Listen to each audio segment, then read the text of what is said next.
Hey everyone, welcome back. Today we're talking about one of the most important parts of chess, the endgame. A ton of games at the beginner and intermediate level are decided here. Not because one side had a brilliant tactic, but because somebody didn't quite know how to convert a better position or how to hold a worse one. I've seen players win material in the opening, dominate the middle game, and then just shuffle pieces around for 30 moves before accepting a draw. Or worse, blundering an important piece and losing. So in this video, we're going to go through the most common checkmate patterns you absolutely need to know, simple but powerful endgame rules that will increase your elo, and practical ideas you can use right away in your own games. Alright, let's jump in. Before we get into checkmates, let's start with a rule that will immediately improve your results. The golden rule about trading. If you're down material, try to avoid trades. If you're up material, actively look for trades. Here's why this matters. Imagine you're up just one pawn. You trade a few pieces. Now you're in a king and pawn endgame where that one pawn is often enough to win. You've simplified the position, eliminated your opponent's counterplay, and you just march your king forward and promote. But flip the script. You're down a pawn and you let your opponent trade everything off. Now you're walking into that same king and pawn endgame, except you're the one who's fighting an uphill battle. Your opponent's extra pawn becomes the deciding factor. So in practical terms, if you're up material, look for safe pieces to trade, simplify, and head for an endgame where your advantage is easier to convert. If you're down material, keep pieces on the board, look for activity, create complications. Finding even one tactic could give you the advantage. Give yourself a chance to fight back. Anytime you're considering a trade, ask yourself one simple question. Does this trade bring me closer to a winning endgame or closer to a lost one? That question alone will save you games. Alright, now let's make sure that you can actually finish those endgames. Today I'm going to cover the 3 most common essential checkmates. If you can do these quickly and confidently, a lot of won games will actually finish as wins instead of frustrating draws. The first checkmate we're going to go over is a king and a queen versus a lone king. Now there are a couple ways to checkmate in this position, but the one I will teach you today is called the box method. The idea is simple. Push the enemy king towards the edge, then to a corner, then deliver checkmate. Step 1 is to put your queen a knight's move away from the enemy king. In this example, their king is on e4. Your queen will move to d2. This cuts off part of the board. Suddenly the king can't cross to the left side of the board. You've created an invisible barrier, which I've highlighted in red for this example to make it easier to visualize. Step 2 is to shrink the box. You gradually move your queen one rank or file closer, making the box smaller and smaller until the king has nowhere to go. Their king is being squeezed into less and less space. Think of it like herding a sheep. You're not chasing it randomly, you're controlling where it can go. Now, in this position you may be tempted to move your queen to g6, but that would be a critical mistake. This would stalemate your opponent. Instead, we will stay on g5 and leave 2 squares for the king to move between. Step 3 is to bring your king in. This is critical. Your king is an essential part of this checkmate. Once your king is caught up, you'll be able to provide support for your queen. And step 4 is to deliver checkmate. Once their king is stuck in the corner and your king is close enough to protect your queen, you play queen to g7, checkmate. The best way to think about this is to restrict first, checkmate second, and make sure you always leave at least 2 squares for the enemy king to move between to avoid stalemate. The next checkmate is a king and a rook versus a lone king. This is similar to the queen mate, but a bit slower. Since the rook is less powerful, you have to be more precise. This is the basic pattern behind the rook and king checkmate. You want to get to the point where your king is squared up against theirs, and then move your rook so that the king has nowhere to go except back. So in practice, it looks like this. Step 1 is to cut the king off. Use your rook to draw a line across the board. This is the key concept with the rook. It's about restricting. You're building a fence. If the king retreats without being forced, go ahead and move your rook up and continue to take that space, like so. Step 2 is to activate your king. While your rook keeps their king cut off, your king can walk forward. Pay attention to these 3 squares in front of your king. The goal is to square your king against theirs with only 1 square in between them, like this. This is called opposition. You can then check them with your rook, and this leaves their king with no option but to move backwards, as we can see here. Step 3 is to continue to restrict. You may need to shuffle your rook if the kings are offset by just 1 move, or move to the other side of the board if their king gets too close. Just stay patient, wait for the kings to square up, and then check with the rook. And step 4 is to force the king to the edge and checkmate. Eventually, the king is pushed to an edge or a corner. Your king takes away the escape squares, like you've been doing the whole time, and your rook gives mate along the final rank. Now this takes a little practice. The first time you do it, you might need 25 moves. After you've practiced it a couple times, you'll be able to do it in 15 to 18 moves, and that's totally fine. Just get the pattern down. The last checkmate I'm going to go over is 2 rooks and a king versus a lone king, and it's probably the easiest checkmate pattern to learn, and it's great to have in your toolbox. Now here's the method. One rook gives check and forces the king back. The other rook moves up the board and gives the next check. You repeat this, check, step up, like climbing a ladder. You're essentially pushing the king up the board with alternating checks until it's trapped on the 8th rank, and then you deliver checkmate. If the enemy king gets too close, you can simply move your rooks to the opposite side and continue climbing the rungs of the ladder. This one should take about 8 moves or less. It's very clean and very efficient. Now, if you really want to learn these, here's what I'd recommend. Go to lichess or chess.com and look for endgame practice or mating drills.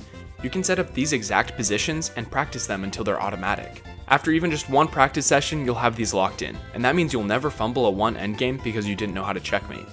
Alright, now let's move on to pawn endgames, and this is where things really get practical. The most important rule in pawn endgames, and honestly in all endgames, is this: the more active king usually wins. Once queens are off the board and things are simplified, your king is no longer a piece that needs to hide. It's a powerful attacking piece. Here's what I mean. In the opening and middle game, you castle, tuck your king away, keep it safe. And that's what you should do. But in the endgame, don't keep your king in a corner. Bring it towards the center, bring it towards the pawns. Use it to help your pawns advance and attack your opponent's pawns. An active king, plus even a small material edge, like being up 1 pawn, is often enough to win. A passive king that stays on the back rank, you're probably going to lose or draw, even if you're out material. As soon as queens are traded and the position is simplified, ask yourself, where should my king be? Then start marching it there. Don't wait, activate it immediately. This is a principle I'll go deeper into in a later video, and I promise you, this one will win you games. The next concept is passed pawns and pawn majorities. A passed pawn is a pawn with no opposing pawns on its file or the neighboring files that can stop it from advancing. In the endgame, passed pawns are incredibly strong because they have the potential to become queens. And a passed pawn on the 6th or 7th rank, that's terrifying. Your opponent's king has to deal with it or you're promoting. Now, how do you create passed pawns? Often you start with a pawn majority. That's when you have more pawns than your opponent on one side of the board. For example, in this case, you have 3 pawns on the queen side, and they only have 2. That's a queenside majority. Your goal with pawn majority is to push your pawns carefully forward, trade off your opponent's pawns one by one, and create a passed pawn. So here's a concrete example. You have pawns on a2, b3, and c4. They have pawns on a7 and c6. You push b4 and then b5. Black decides to trade, and then to push with their own pawn, and suddenly your b pawn is passed. Now their king has to run over and stop it, and while they're doing that, your king is able to capture their kingside pawns. If you're up even just 1 pawn, you can safely transition to a king and pawn endgame where that pawn can become a passer. You're often winning. So here's a very useful shortcut. It's called the square rule. The square rule tells you if your king can catch an enemy passed pawn without you having to calculate every single move. Here's how it works. Let's say black has a passed pawn on a4 that's running to promote. Your king is on e2. Can you catch it? The easiest way is to count the number of squares the black pawn has to cross before it promotes. In this case, it's 3. From here, you can build a mental square. Go 3 squares to the right and then down. If your king is able to step onto the border of this square on the next move, you can catch the pawn. If not, and it's the pawn's turn to move, the pawn will promote and you're too late. This is a great shortcut. It saves you from having to calculate every single move to see if you can capture the enemy pawn in time. Now let's talk about one last concept in pawn endgames: opposition. Opposition happens when 2 kings face each other with exactly 1 square between them.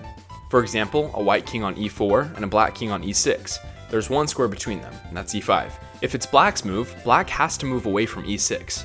That means white has the opposition and can step forward onto the 5th rank. If it's white's move, white has to move away. Black has the opposition and holds the position. So why does this matter? In king and pawn endgames, having the opposition often decides whether the position is winning or drawn. Here's a classic example. White has a pawn on e6 and a king on f6. Black's king is on e8. If white has the opposition, meaning it's black's turn to move, white can push the pawn, and the king simply has to step aside, and the pawn promotes. But if black has the opposition, meaning it's white's turn to move, black can hold the draw. White cannot make progress. So whenever you're in a king and pawn endgame, always pay attention to who has the opposition. It's often the deciding factor. Alright, now that pawn endgames are covered, let's move on to rook endgames. Rule number 1, put your rook behind passed pawns. This is one of those rules that sounds simple, but it makes a huge difference. When it's your passed pawn, putting your rook behind it helps it stay active and advance. As the pawn moves forward, your rook can control more spaces. When you put your rook behind an opponent's passed pawn, it attacks it from behind as it moves forward. The further the pawn advances, the more active your rook becomes. Here's why it matters. If you put your rook in front of your passed pawn, that pawn is blocked in by your own piece. your rook is passive, it's just sitting there and doing nothing. But if you put your rook behind your passed pawn, every time the pawn advances, your rook gets more active. It's controlling more of the board, creating more threats, and your opponent has to constantly react. So whenever you see a passed pawn in a rook endgame, yours or theirs, ask yourself, can I get my rook behind that? That one question will win you rook endgames. The second principle is using your rook to cut off the enemy king. In rook endgames, your rook can act like a barrier, a wall that the enemy king cannot cross. Here's a practical example. You have a passed pawn on the king side. Your opponent's king is on the queen side. Their king wants to run over and stop your pawn, but you play rook to d5. Now your rook is cutting off the enemy king. While their king is cut off, your pawn marches forward and you promote. This is incredibly powerful.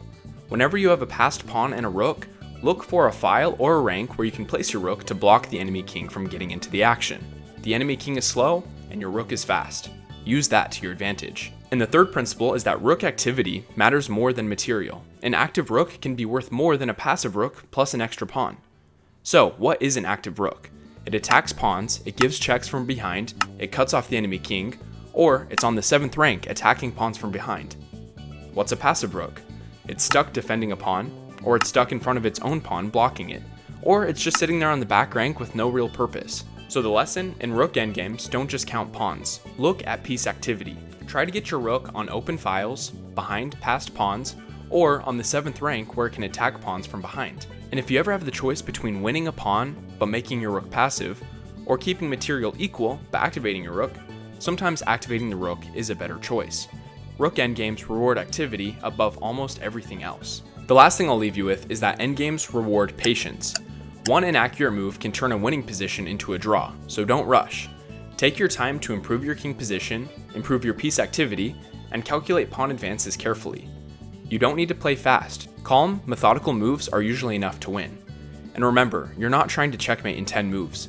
You're slowly trying to improve your position until your opponent has no good options left. That's how endgames are won. Alright, that's it for the beginner endgame guide. If you'd like to dig in deeper, pause this video at different sections, set up the positions on a board or online, and practice them a few times.